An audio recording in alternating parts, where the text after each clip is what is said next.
নমস্কার বন্ধুরা, আমি Priyanka. Welcome back to my channel. বন্ধুরা, আজকে আমি বানিয়ে দেখাবো ফুটন্ত গরম তেলে কাঁচা চাল দিয়ে অবাক করার রেসিপি। তো দেখুন, আমি কিন্তু এখানে কড়াইতে কিন্তু বেশ খানিকটা কিন্তু রিফাইন্ড অয়েল তেল নিয়ে নিচ্ছি। এই ধরুন, এখানে কিন্তু 100 গ্রাম মতন রিফাইন্ড অয়েল আছে। আর এখানে এই চালের পরিমাণটা কিন্তু 100 গ্রাম আছে। তো আপনারা এই চালটা কিন্তু ঘরোয়া চালও নিতে পারেন, বা মোটা দানার চাল বা সরু দানার চালও নিতে পারেন, বা বাসমতি রাইসও নিয়ে করতে পারেন। তো যে কোনো চাল নিলেই হবে। আমারটা একটু সরু দানার চাল, যেটা বাসমতি রাইস বলে, তো সেটা আমি নিয়েছি। আপনারা ঘরোয়া উপকরণ মানে ঘরোয়া চাল দিয়েও করতে পারেন। তো এই চালটা কিন্তু আমি সবার প্রথমে কিন্তু আমি এমনি যেরকম দোকান থেকে আনি সেরকম আমি নিয়েছি বাটির মধ্যে। আমি কিন্তু কোনো রকম চালটা ধুইনি। আর এবারে আমি তেলটাকে কিন্তু ভালো করে আগে গরম করে নেব। তেলটা যেন কোনো রকম ঠান্ডা না থাকে, বেশি ঠান্ডা না থাকে, ভালো করে কিন্তু গরম করে নিতে হবে সবার প্রথমে এই তেলটাকে। তো দেখুন, আমি কিন্তু এখানে তেলটা কিন্তু ভালো করে গরম করে নিয়েছি। এবার আমি হাতে করে অল্প করে আমি এই চাল আমি দিয়ে দিচ্ছি। আমি কিন্তু কোনোরকম চালটাকে ধুইনি, দেখতেই পাচ্ছেন যেরকম ড্রাই চাল হয়, তো সেরকমই আমি এবার আমি অল্প করে দিয়ে দিচ্ছি। তেলটাই কিন্তু ভালো করে কিন্তু গরম করে নিতে হবে, বারবার বলছি, নাহলে কিন্তু হবে না এটা। তো এইভাবে আমি দিয়ে দেবো, একটু নাড়াচাড়া করে নেবো। দেখুন কতটা সুন্দর হয়ে গেল, দেখুন। এবার সঙ্গে সঙ্গে কিন্তু এগুলোকে কিন্তু তুলে নিতে হবে, ঠিক আছে? তেল ভালো করে গরম না করলে কিন্তু হবে না এরকম। তো আমি কিন্তু যে কটা আগে যে চালটা দিয়েছিলাম সেটা কিন্তু সবগুলো তুলে নিয়েছি, তবে কিন্তু অনেকটা টাইম লেগে গেছে। তো আপনারা এক কাজ করবেন, যে এরকম টাইপের ঘন যে ছাঁকনিগুলো, দেখুন আমি এই সেরকম একটা ছাঁকনি নিয়েছি। তো এই কটা আমি চাল নিয়ে নিয়েছি। সবার প্রথমে আমি এই অল্প কটা চাল দিয়ে আগে ভেজে তুলব চালটা, কিন্তু তাহলে আর অসুবিধা হবে না, কারণ অনেকটা টাইম লেগে যায় ওইভাবে করতে গেলে। দেখুন খুব সুন্দর ভাজাগুলো হয়ে যাচ্ছে, এই দেখুন।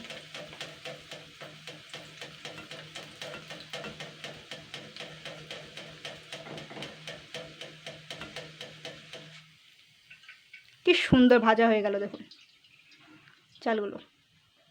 এবার তেলটা কিন্তু ভালো করে ছেঁকতে হবে, আর ছেঁকে নিয়ে তারপরে কিন্তু পাত্রে রাখতে হবে।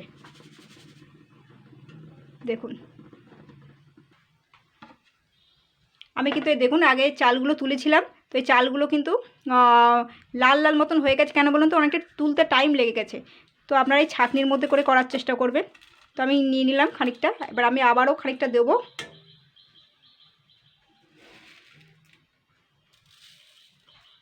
এই কটা দিয়ে দিলাম। এইবার আমি দেখুন এইভাবে নাড়ানাড়ি করে নিতে হবে ছাঁকনিটার মধ্যে দিয়ে।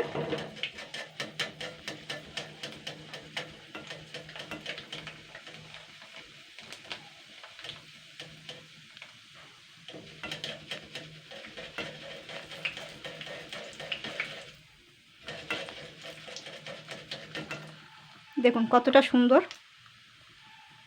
চালগুলো ভাজা হয়ে গেছে। এইভাবে কিন্তু আমি বেশ খানিকটা কিন্তু চাল ভেজেও নেব। তেলটা কিন্তু ভালো করে ছেঁকে নিয়ে তুলবেন।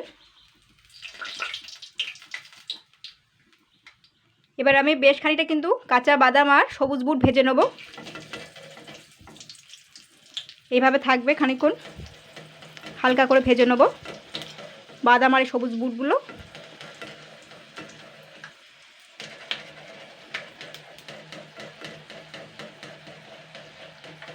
আমার যতটুকু পরিমাণ ততটুকুই আমি কিন্তু চালটা ভেজে নেব, মানে প্রয়োজন মতন আমি ভেজে নেব। সুন্দর ভাজা হয়ে গেল দেখুন। এবার আমি সাইড করে রেখে দেবো।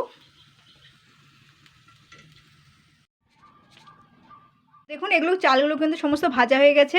আর এবার আমি সামান্য একটু উপরতে হালকা করে একটু বিট নুন দিয়ে দিচ্ছি। খুবই হালকা করে দিতে হবে কিন্তু, এবার এগুলো মাখিয়ে নিতে হবে। এবার এই বুট আর লাল বাদামগুলো মাখিয়ে নেবেন।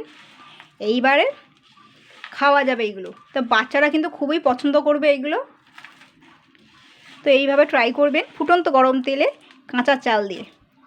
হেবি সুন্দর হয়েছে কিন্তু, বাচ্চারা কিন্তু খুব পছন্দ করবে। এগুলো পুরো মচমচে হয়েছে।